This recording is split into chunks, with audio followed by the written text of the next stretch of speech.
ரேவதி அவங்க எப்படி எதுனாலும் கேஷுவலா டேக் இட் ஈஸியா எடுத்துக்கிறாங்க. அப்படி நீங்க எடுத்துக்க வேண்டாம். அதுக்குன்னு ஏன் ஓவரா திங்க் பண்ணிட்டே இருக்கணும்? நமக்கு ஏதாவது பிரச்சனைனா நம்ம பேரண்ட்ஸ்க்கு தானே கஷ்டம். அதான். எது நடக்கணும்னு இருக்கோ அது நடந்தே தான் தீரும். அதையெல்லாம் நம்மளால மாற்ற முடியாது. அதுக்கு உட்காந்து கவலைப்பட்டுட்டே இருந்து நம்ம ஏன் மனசையும் உடம்பையும் கெடுத்துக்கணும்? அதுக்குன்னுட்டு. முன்னெச்சரிக்கையா கவனமா எல்லாத்துக்கும் தயாராக தான் இருக்கணும். ம், அப்புறம் என்ன, அது இதையும் யோசிச்சுட்டு தூங்காம சரியா சாப்பிடாம கவலைப்பட்டுக்கிட்டே இருந்தீங்கன்னா உங்க ஹெல்த் தான் ரொம்ப மோசமான கண்டிஷனுக்கு போயிடும்.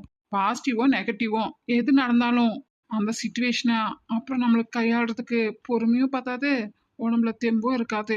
இதெல்லாம் நான் சொல்லிதான் உங்களுக்கு தெரியணும்னு இல்லை. நீங்க எவ்வளோ புத்திசாலி, உங்களுக்கே இதெல்லாம் தெரியும். என்ன அப்பப்போ மறந்துடுறீங்க. ம்.